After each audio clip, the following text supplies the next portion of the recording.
Gareth, it was weird because even without the knockdown, I would have already given the performance its due praise. But I think getting the stoppage when no one has ever done that to Joseph Parker, it just puts the cherry on top, doesn't it? I mean, it gets you excited about what he could do against your Wilders, your AJs, your Usyks and your Furies just by getting the stoppage.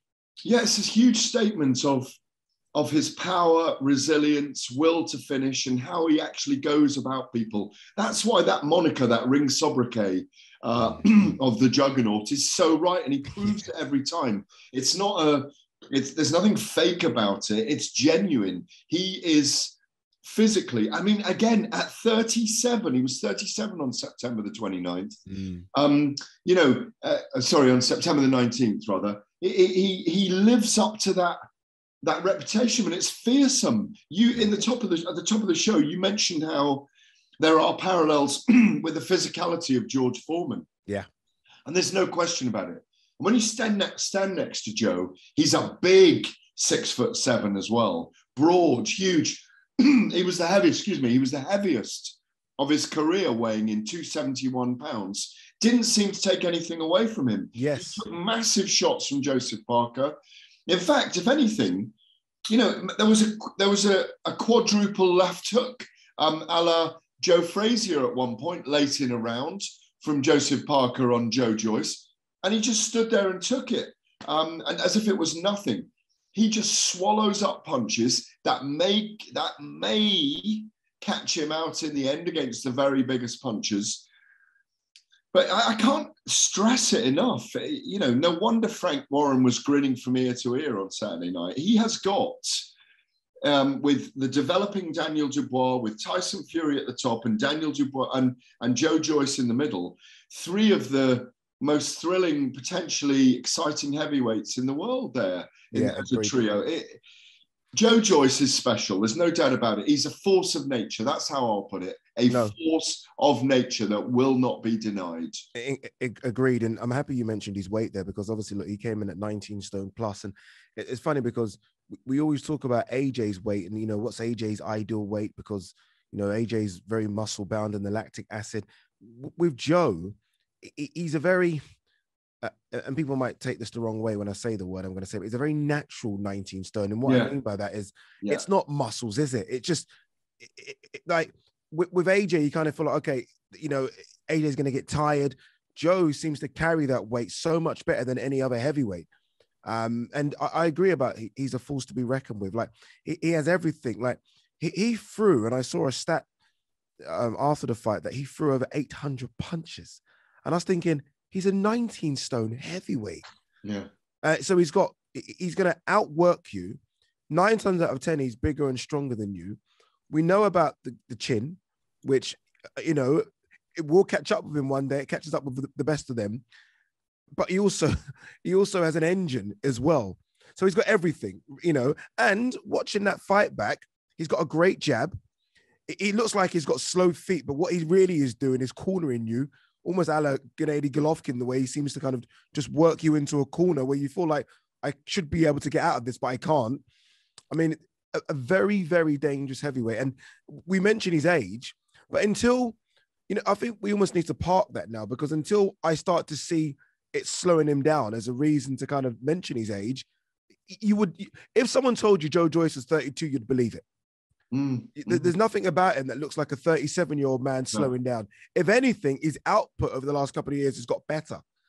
And I just feel like Frank must be, honestly, as you say, grinning from ear to ear. You've got Joe Joyce, and how many win the AO Arena? 14, 15,000 potentially? Yeah, it was a good crowd. It was a really good crowd. Just to recap on a couple of things you mentioned, a consultant neurosurgeon, one of the brilliant brain specialists in the UK, Peter Hamlin, very old friend of mine I've worked with for many years, testifies that heavyweights in their 20s don't have the bone density that they do in their 30s. So I think that helps Joyce in some ways. He hasn't got a lot of miles on the clock. And you mentioned the punch stats there. I've got them here, okay, according to CompuBox. Joe Joyce landed 308 of 844 punches thrown, landing 37%, including 96 body shots. Yeah.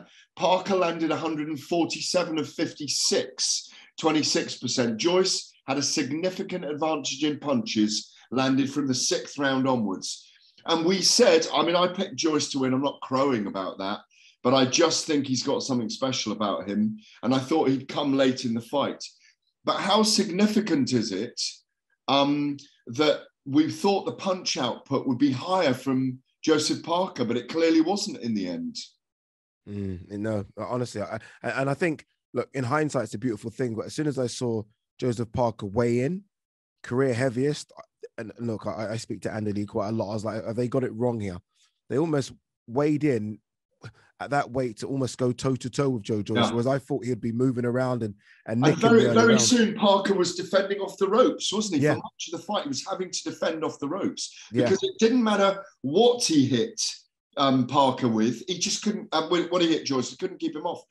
There were a couple of rounds where you saw the game plan. He timed Joe Joyce, and Joyce couldn't hit him. He timed him off the ropes and in the middle, and it was beautiful. They were really clear rounds of Parker, but he couldn't sustain it because, as you rightly said, it must break your heart when someone keeps coming forward like that and you're hitting them with your best shots. Yeah, indeed.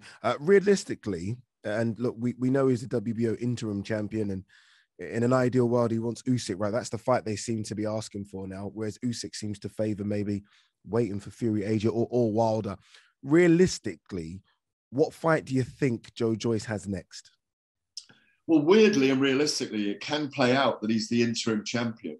If Fury and Usyk fight next year, right, and they walk away, he could be installed as the champion. Yeah, elevated.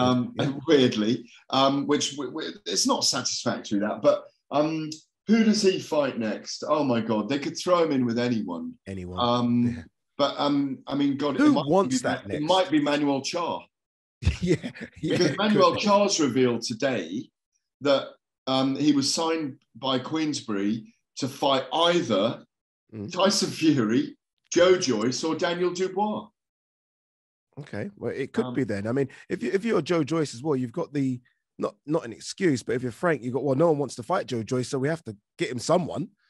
And look, there isn't going to be a queue to fight him, but I can almost see Usyk, not through fear, but I can almost see Usyk dumping the WBO belt and they elevating Joe Joyce to be a world champion. And I can't ever remember a time where Britain's had so many heavyweights in the top 10 ever.